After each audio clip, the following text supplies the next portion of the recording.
नमस्कार। Have a nice day. मेरी समझ में एक्सप्लोरर उस देश को कह सकते हैं, उस आदमी को कह सकते हैं जो कुछ एक्सप्लोर कर रहा है, जो कुछ दिखा रहा है लोगों को।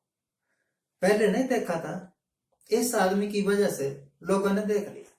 जैसे रूस की वजह से पहले लोगों ने देखा, सबसे पहले फर्स्ट टाइम, कि एक कुत्ता भी अंतरिक्ष में जा सकता है, एक आदमी भी अंतरिक्ष में जा सकता है, रूस की वजह से।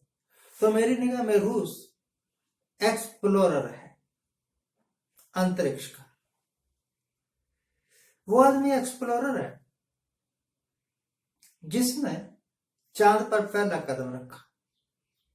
हिंदुस्तान क्यों नहीं बन सका ऐसा कि वो अंतरिक्ष में अपना आदमी भेज दे और वहां 4-5 महीने रहने के बाद वापस आ जाए?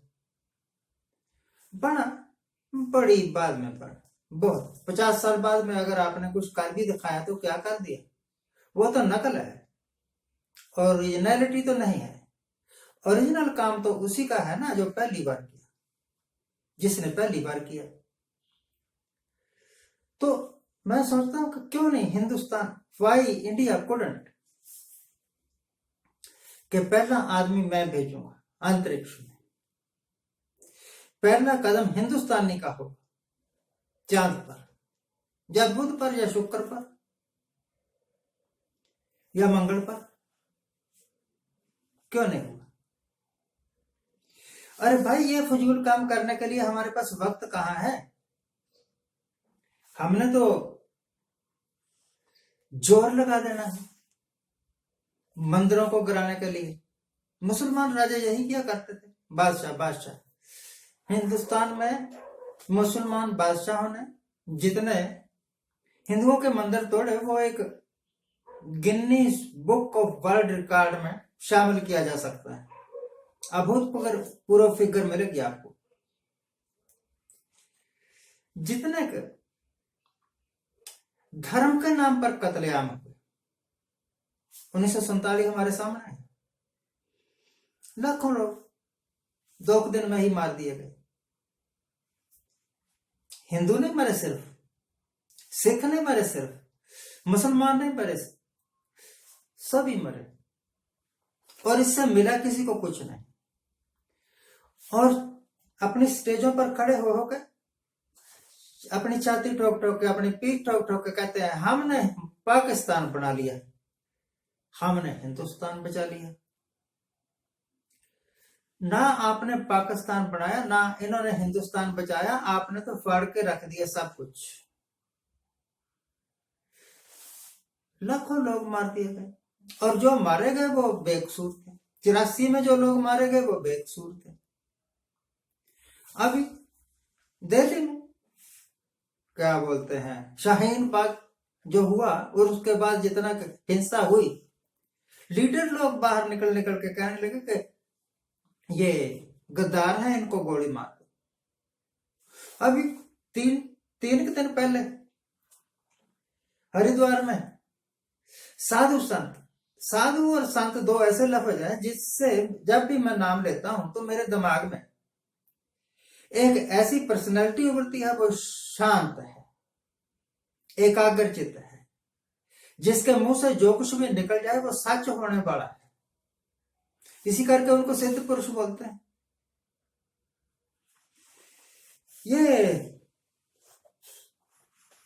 सिद्धेश्वर स्वामी हमारे, जो कभी भी टीवी पर दिख जाते हैं, सवेरे दोपहर शाम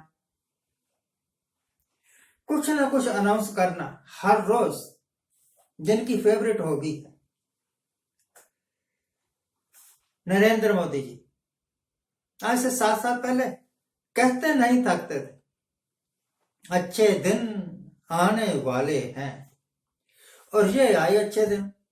खुलेआम स्टेज पर धर्म संसद चलाते हैं और कह देते हैं मुसलमानों को गोली मार दो, इनका खात्मा कर दो। मेरा ख्याल अगर मैं फिगर ठीक बोलता हूं, मैं इतिहास का स्टूडेंट नहीं, इस करके मैं क्लेम नहीं करता कि इतिहास के संबंध में मेरी फिगर्स जो है ना वो फाइनल है, परंतु मुझे इतना पता है कि आज से लगभग 1100 साल पहले हिंदुस्तान पर मुसलमानों ने राज करना शुरू किया था, और यह राज चलता रहा बड़ी देर तक। इसमें ऐसे ऐसे जालिम राजे भी हुए जिन्होंने हिंदुओं को मारा, मंदिर तोड़े, कुछ अच्छे भी हुए होंगे, पर अच्छाइयां मैं भूल जाता हूं, बुराइयां हमेशा याद रखता हूं। कांग्रेसियों ने सिखों के साथ कुछ अच्छा किया होगा, मुझे नहीं याद, पर बुरा किया कि गले में टायर डाल डाल के जिंदा जला दिए, घर लूट लिए, उनकी औरतों के साथ बलात्कार भी किया।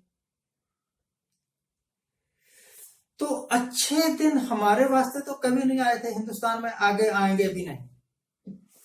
हिंदुस्तानियों, आपने हिंदुस्तान को, बीजेपी वालों को इस करके वोट डाले थे कि अच्छे दिन आएंगे, और अच्छे दिन ये आए कि एक एक साल तक, 13 महीने तक लोग एजिटेशन करते रहे, किसी ने सुनी ही नहीं। एजिटेशन करते करते ही लोग मर गए सैकड़ों, किसी ने नहीं सुने। ये अच्छे दिन है। दुगनी कीमतें कर दी डीजल की, पेट्रोल की, एलपीजी गैस की, खाने वाले तेलों की, बहुत सब्जियों की, और बहुत सारी चीजों की, किसी ने चूं तक नहीं की। यही अच्छे दिन है। अच्छे दिन का मतलब है कि अब कोई बोलेगा नहीं। लीडर लोग, मैं हैरान हूं कि यह हो तो सारा कुछ इलेक्शन जीतने के लिए ही रहा है।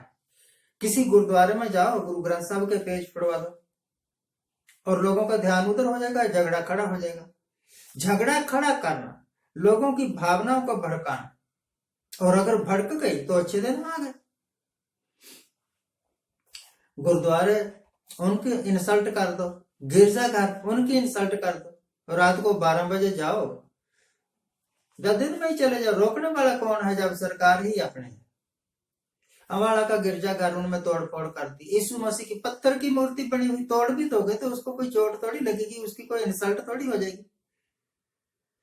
मुर्दे को चाहे उसके ऊपर कोई थूक दे, चाहे उसके ऊपर कोई जूता रख दे, उसको बेचारे को क्या फर्क पड़ने वाला है। जब जिंदा था तब रख के देखते आपका कैसे दो फाड़ कर देते।